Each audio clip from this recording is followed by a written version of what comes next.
Women's big bash league का match number 33 जो कि पर्थ स्कॉचर्स और मेलबर्न रेनेगेड्स के बीच में वाका पर्थ के उस मैदान पर खेला जाएगा जो कि अपनी पेसी और बाउंसी नेचर के लिए विख्यात है। और साथ ही साथ ये मैच जो 2 दिसंबर को 2:40 पर भारत के समय के हिसाब से, लेकिन वहां के लोकल टाइम के हिसाब से शाम को 5:10 पर एक डे नाइट टी20 मैच के तौर पर स्टार्ट होगा।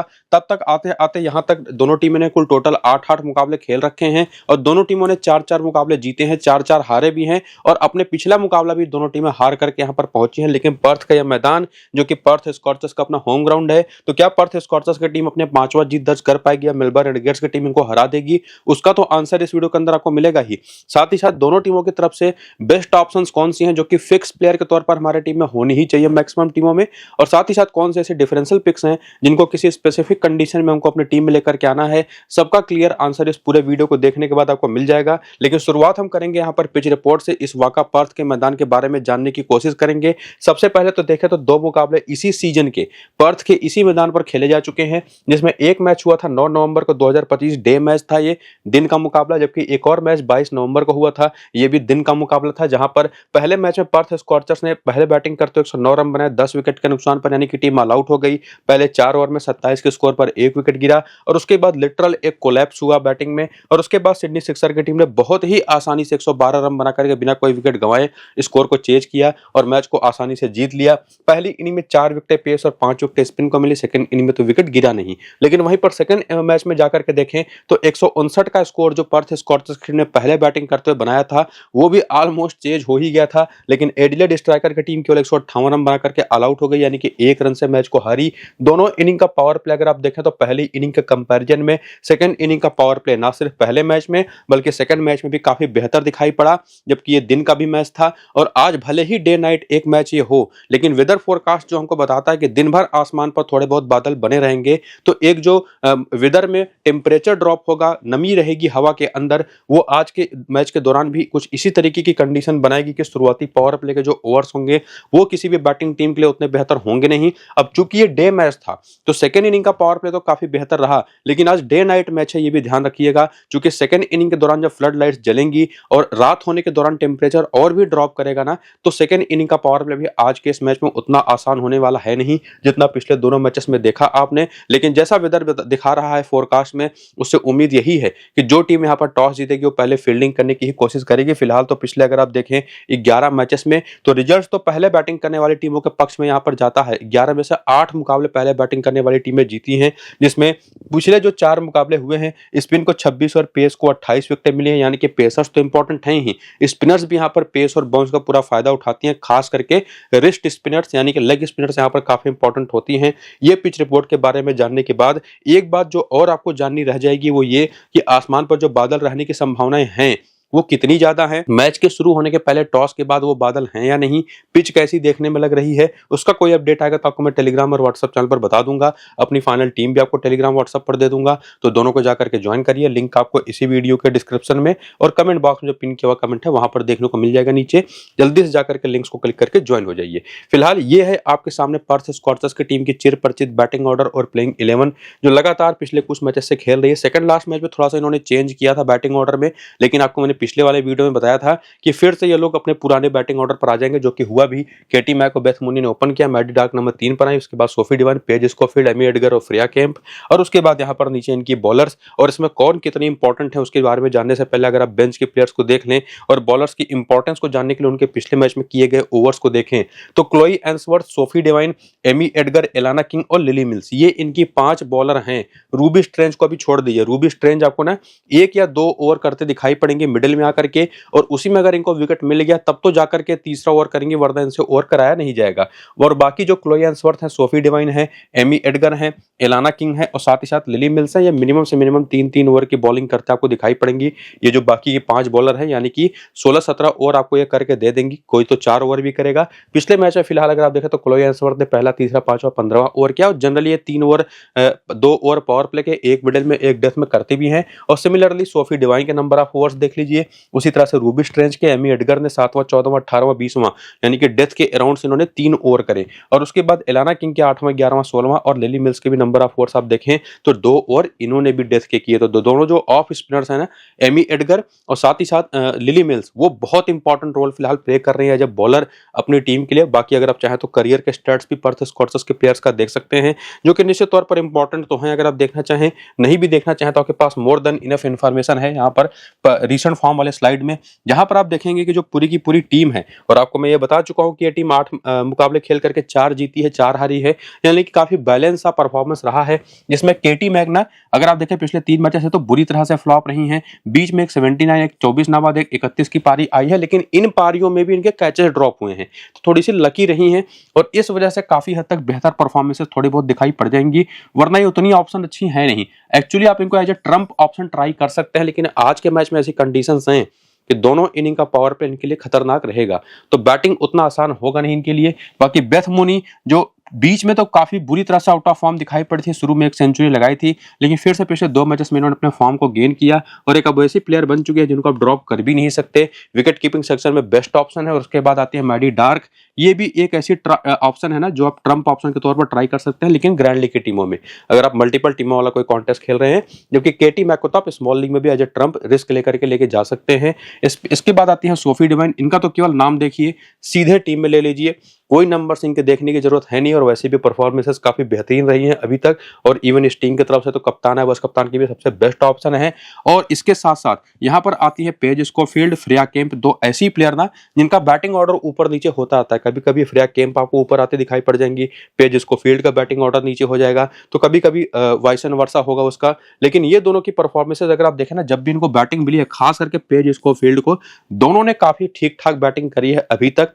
तो ये दोनों भी ना किसी एक टीम में, मल्टीपल टीमों का कॉन्टेस्ट खेल रहे हैं, तो उनमें अगर आप 8-10 टीमें बना रहे हैं तो किसी एक टीम में एज रोटेटरी प्लेयर आ सकती है ऊपर के प्लेयर्स को हटा करके, मैडी डार्क और केटी मैक की जगह पर। लेकिन उसके साथ साथ एमी एडगर और लिली मिल्स 2 ऐसी प्लेयर हैं जिनके बारे में आपको मैं पीछे बता भी चुका हूं कि जनरली ना जब पहली इनिंग की देखिए बॉलिंग होगी तो ये दोनों स्पिनर्स उतना ज्यादा आपको डेथ में इन्वॉल्व होते दिखाई नहीं पड़ेंगे, डेथ ओवर्स में। लेकिन जब सेकेंड इनिंग की बॉलिंग होती है तब ये दोनों को तो 5 ओवर जो लास्ट के डेथ होंगे, मिनिमम इसमें 4 ओवर इनको मिल जाते हैं, कई बार 3 ओवर मिलते हैं। तो ये दोनों ना सिर्फ पहली इनिंग की बॉलिंग के लिए इंपॉर्टेंट हैं, इवन सेकेंड इनिंग की बॉलिंग के लिए भी उतने ही इंपॉर्टेंट हैं। और बाकी नंबर्स अगर आप इनके परफॉर्मेंसेस में देखें तो एमी एडगर को पिछले मैच विकेट मिला नहीं, लिली मिल्स लगातार एक विकेट ले रही हैं। और उसके बाद एलाना किंग भी एक ऐसी स्पिन बॉलर है जो कि फिलहाल तो इस पूरे टूर्नामेंट के दौरान 8 मैच में केवल 3 विकेट ले पाए हैं, लेकिन स्टिल इस मैदान पर जहां पर अच्छा पेस और बाउंस होगा, अगर इनका दिन खराब गया तो ही ये खराब परफॉर्मेंस देंगी, वरना एक बड़ा परफॉर्मेंस निकाल करके दे सकते हैं। बाकी क्लोई एंसवर्थ भी एक प्लेयर हैं जो लगातार आपको शानदार बॉलिंग करके दे रही हैं, खास करके अगर पहली इनिंग की बॉलिंग रहे तब। हालांकि अब तो सेकेंड इनिंग की बॉलिंग में भी आज डे नाइट मैच है, तो कंडीशंस इनके काफी अकॉर्डिंग अच्छी ही रहेंगी। तो ओवरऑल अगर आप देखें तो 6 ऑप्शन इस टीम की तरफ से हैं बेस्ट ऑप्शंस, जिनको तो आप सीधे टीम में लेके जा सकते हैं। लेकिन क्या इनमें से भी किसी को हमको ड्रॉप करना पड़ेगा अगले कुछ नंबर्स को देखने के साथ? उसके लिए हेड टू हेड के आंकड़े देखें तो केटी मैक के आंकड़े तो वैसे भी कुछ खास अच्छे हैं नहीं, मेलबर्न इंडिकेटर के खिलाफ केवल 17 का एवरेज है, लेकिन बेथ मूनी का 48 का बैटिंग एवरेज है। सोफी डिवाइन के नंबर्स आप देख सकते हैं। और उसके बाद क्लोई एंसवर्थ के 4 मैच में 2 विकेट हैं, लिली मिल्स के 5 मैच में 2 विकेट हैं, एलाना किंग के 17 मैच में 18 विकेट हैं, और एमी एडगर के नंबर्स अगर आप देखें तो 3 मैच में 7 विकेट हैं। तो निश्चित तौर पर एक बात तो पक्की है कि Amy Edgar, Alana King, Sophie Devine और बेथ मूनी, ये 4 प्लेयर ऐसी हैं जिनको हेड टू हेड के नंबर्स के बेसिस पर क्लियर होता है कि पक्के तौर पर हमारी टीम में होनी चाहिए। निश्चित तौर पर लिली मिल्स और क्लोई एंसवर्थ को लेकर के थोड़ा सा हमको कंफ्यूजन क्रिएट होता है कि ये दोनों भी क्या उतनी वर्थ होंगी या नहीं, लेकिन निश्चित तौर पर क्लोई एंसवर्थ पहली इनिंग की बॉलिंग के लिए तो बेस्ट ऑप्शन है, और लिली मिल्स ना अगर सेकेंड इनिंग की बॉलिंग हुई तो और बेहतर ऑप्शन है। ये चीज आपको अभी भी ध्यान रखनी है। लेकिन अब आखिरी चीज हम चल करके देखेंगे वेन्यू का डेटा, यहां से काफी क्लैरिटी मिलेगी। जहां पर देखें ना, लिली मिल्स के 11 मैच में 17 विकेटें हैं, क्लोई एंसवर्थ के 12 मैच में 15 विकेटें हैं। और स्पेसिफिकली आपने हेड टू हेड में भी पीछे देखा होगा, अगर आप नंबर्स ध्यान से देख रहे हैं, वेन्यू पर भी देखेंगे ना, तो पहली इनिंग में 12 का स्ट्राइक रेट है, लेकिन सेकेंड इनिंग में परफॉर्मेंस उतनी बेहतर इस मैदान पर भी नहीं है, ना तो इस टीम के खिलाफ है। हालांकि इनको मैं दोनों इनिंग्स के लिए एक बेस्ट ऑप्शन मानूंगा, लेकिन अगर आप कहीं रिस्क लेना चाहते हैं तो सेकंड इनिंग में बॉलिंग में रिस्क लेकर के आप इनको ड्रॉप कर सकते हैं। यहाँ पर एमी एडगर के भी 13 मैच में 17 विकेटें हैं। यहाँ पर एलाना किंग के भी 27 मैच में 29 विकेटें हैं। बाकी केटी मैक के नंबर्स देख लीजिए, बेथ मूनी के, सोफी डिवाइन के। तो जो आपको मैं पीछे क्लैरिटी के साथ बता चुका हूँ कि किसको कब लेके जाना है, कब ड्रॉप करना है, वो चीज आपको यहाँ से भी समझ में आएगी और वही चीज आपको मैं प्रूव करने के लिए दिखा भी रहा था नंबर्स। बाकी प्लेयर बैटल में देखेंगे तो इनका जो टॉप ऑर्डर है उसमें केटी मैक और मैडी डार्क।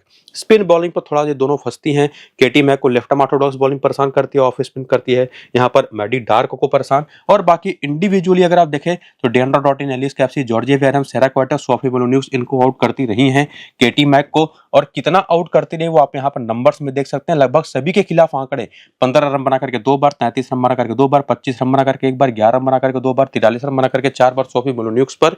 और ओवरऑल लेफ्ट आर्म ऑर्थोडॉक्स पर तो खराब खेलती ही हैं। वो सारे नंबर भी आपको दिख जाएंगे।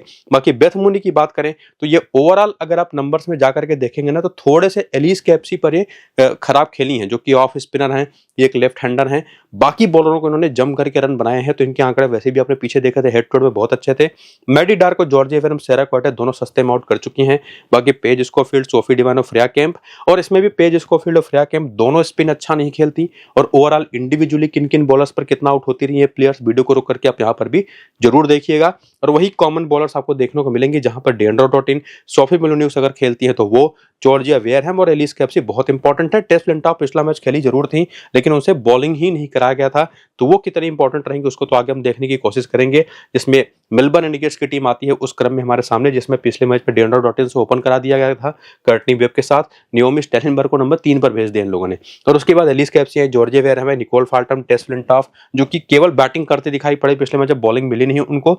इजी वंग, मिली इलिंगवर्थ, सेरा क्वार्टर, चेरिस बेकर। और स्ट्रेट अभी आप इस पूरी टीम को देख करके सीधे सीधे कहेंगे कि इनकी जो मेन बॉलिंग अटैक है वो उतनी स्ट्रांग है नहीं। इनके पास जो ऑलराउंडर्स है, जॉर्जिया वेयरहैम, कुछ हद तक टेस्ट फ्लिंटॉफ, एलिस कैप्सी और काफी हद तक यहाँ पर डेंड्रा डॉटिन, इन्हीं के भरोसे इनकी बॉलिंग चलती है। तो ये टीम यहीं पर काफी हद तक थोड़ी सी स्ट्रांग, अगर आप तौलें दोनों टीमों की अगर आप बॉलिंग को ना, तो यहीं पर ये टीम थोड़ी सी कमजोर दिखाई पड़ने लगती है। बाकी बेंच पर पिछले वाले मैच सोफी बोलोन्यूज बैठी थी, खेली नहीं थी।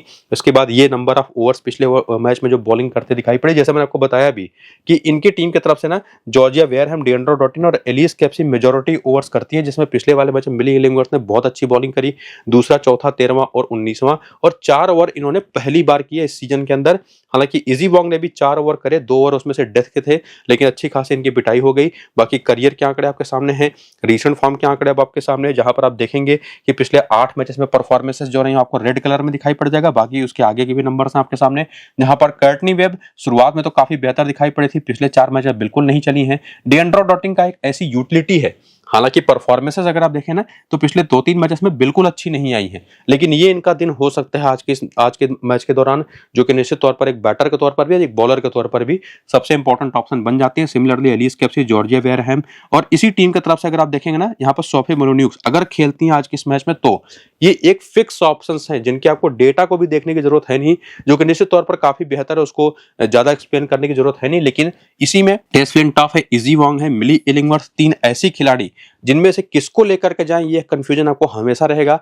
टेस्ट फ्लिंटॉफ से पिछले मैच खिलाया तो, लेकिन बैटिंग करी इन्होंने, 11 रन बनाए, बॉलिंग इनसे कराया ही नहीं गया। लेकिन वहीं पर इजी वॉन्ग ने पूरे 4 ओवर करे थे, और साथ ही साथ मिली इलिंगवर्थ ने पूरे 4 ओवर करे थे, और उसमें भी मिली इलिंगवर्थ तो एक ट्रम्प ऑप्शन ही आपके लिए हमेशा बनी रहेंगी। अगर आप पहली इनिंग की बॉलिंग देख रहे हैं तो निश्चित तौर पर आप इनको रिस्क लेकर के ट्राई कर सकते हैं, वरना इजी वॉन्ग परफॉर्मेंस भले अच्छी नहीं आई पिछले मैच में, लेकिन अगर आज भी खेल रही होंगी प्लेइंग इलेवन में ना, तो ये बेस्ट ऑप्शन है जिनको एज ए बॉलर आप टीम में ट्राई कर सकते हैं। पिछले मैच में 2 ओवर पावर प्ले के तो नहीं, लेकिन डेथ ओवर के 2 जरूर करे थे, और पिछले 3 मैच में केवल 1 ही विकेट है। लेकिन ये आज इनका दिन हो सकता है, जैसा यह मैदान है, जैसी यहाँ पर कंडीशंस हैं, यहाँ पर इनको विकेटें मिल सकती हैं। बाकी 4 और प्लेयर इनके साथ, वो तो बेस्ट ऑप्शन रहेंगे, जिसमें मिली इलिंगवर्थ के बारे में आपको बता दिया, ये काफी अच्छी ट्रम्प रहेंगी, इनको आप ट्राई कर सकते हैं। लेकिन ये तो सिर्फ रीसेंट फॉर्म के बेसिस पर हमने समझा। थोड़ा हेड टू हेड के भी आंकड़े देखें तो कर्टनी वेब के पर्थ स्कॉचर्स के खिलाफ नंबर ठीक ठाक ही है, 22 का बैटिंग एवरेज है, लेकिन वहीं पर डेंड्रा डॉटिन के बल्ले से तो बहुत अच्छे आंकड़े हैं। बॉलिंग से 9 मैच में 4 विकेटें हैं। एलिस कैप्सी के 7 मैच में 131 रन है, 17 विकेटें हैं, कमाल के आंकड़े हैं। बाकी नाओमी स्टेलनबर्ग के भी नंबर्स आप देख सकते हैं, जॉर्जिया वेयरहैम के एज ऑलराउंडर ओवरऑल कंप्लीट आंकड़े हैं। इसके बाद टेस फ्लिंटॉफ के 6 मैच में 2 विकेट हैं, सेरा क्वार्टा के 20 मैच में 19 विकेट, जिनसे बॉलिंग कराते नहीं ये लोग ज्यादा। इसके बाद इजी वोंग के 3 मैच में 1 विकेट है, चेरिस बेकर के 1 मैच में कोई विकेट नहीं, मिली इलिंगवर्थ के 3 मैच में 2 विकेट हैं, सोफी बुलुन्यूक्स के 14 मैच में 14 विकेट है। तो एवरेज से ही आंकड़े आपको देखने को मिलेंगे। और उसके बाद वेन्यू का भी डेटा देखने आएंगे तो यहाँ पर भी डेंड्रो डॉटिन काफी हद तक एज अ बॉलर कामयाब रही है। 8 मैच में 8 विकेट, बल्ले से भी 190 रन है। और बाकी एलिस कैप्चर के आंकड़े भी यहाँ पर 4 मैच में 6 विकेट हैं, जॉर्जिया वेयरहैम के 4 मैच में 17 विकेट है। और आपको मैं क्लियर कर भी चुका हूँ कि इस मैदान पर लेग स्पिनर्स काफी कामयाब होती हैं, इवन ओवरऑल स्पिन बॉलिंग भी, जो कि बाउंस काफी फायदा देती है इनको। और बाकी बॉलर्स का और बैटर्स के भी नंबर आप देखें तो वही सारी कहानी निकलेगी जो आपको मैं पीछे एक्सप्लेन कर चुका हूं, जहां पर आप आकर के प्लेयर बैटल भी देख लें। तो इस टीम के खिलाफ यानी कि मेलबर्न रेनेगेट्स के खिलाफ इनकी जो बैटर्स है ना, इनके खिलाफ जो सामने पर्थ की बॉलर्स उसमें एमी एडगर भी आपको बार बार दिखाई पड़ेंगे, लिली मिल्स आपको बार बार दिखाई पड़ेंगी, और क्लोई एंसवर्थ भी थोड़े से एवरेज नंबर के साथ लेकिन दिखाई पड़ेंगी। जहां पर सोफी डिवाइन तो एक बैटर के तौर पर भी बेस्ट ऑप्शन बन जाते हैं, 76 रन देकर के 5 बार आउट किया है डेंड्रो डॉटिन को। एलाना किंग ने इनको 44 गेंद पर 43 रन देकर के 5 बार आउट किया है। लेग स्पिन की एक कमजोरी भी है। नाओमी स्टेलनबर्ग भी वही सोफी डिवाइन, एलाना किंग और क्लोई एंसवर्थ विकेट देते रही हैं। और उसके बाद जो बाकी बैटर्स है, चाहे वो टेस फ्लिंटॉफ हो, डेविना पेरिनो, सोफी मुलुन्यूक्स हो, सोफी डिवाइन आपको हर जगह दिखाई पड़ेंगी एमी एडगर के साथ, और प्लस आपको एलाना किंग तो दिखाई पड़ेंगी ही। तो निश्चित तौर पर जो सामने की टीम की बॉलिंग है उसमें से अगर आप किसी को रिस्क लेकर के ड्रॉप करना ही चाहते हैं तो वो लिली मिल्स एक ऑप्शन हो सकती है पहली इनिंग की बॉलिंग के दौरान, तब आप क्लोई एंसवर्थ को जरूर रखिए। लेकिन सेकेंड इनिंग की अगर बॉलिंग है तो वहां पर रिस्क लेना है तो आप क्लोई एंसवर्थ को ड्रॉप करिए, लिली मिल्स को तो आप जरूर रखिए। बाकी चाहे एमी एडगर और एलाना किंग हो, इनको कतई हाथ नहीं लगाना है। और इवन बाकी जो प्लेयर आपको मैं बताया मैंने पीछे, और ओवरऑल ये बात क्लियर है कि पर्थ स्कॉर्चर्स की टीम ही आज इस मैच को जीतते हुए दिखाई पड़ रही है। बाकी ये तो निश्चित तौर पर एक प्रेडिक्शन ही है, लेकिन फिर भी टॉस का रोल एक अच्छा रोल होगा, वेदर कैसा है, पिच कैसी है, उसको भी देखना पड़ेगा। सारी चीज आपको मैं अपने टेलीग्राम और व्हाट्सएप चैनल पर बताऊंगा। टॉस के बाद अपनी फाइनल टीम भी दूंगा, तो जाकर के ज्वाइन हो जाइएगा। लिंक आपको डिस्क्रिप्शन में और पिन कमेंट में मिल जाएगा। उससे बेहतर है कि आप पूरा वीडियो तो देख ही लीजिए ताकि आपको क्लैरिटी भी मिल जाए। फिलहाल इस वीडियो को यहीं पर करेंगे खत्म, चलते हैं, नमस्कार।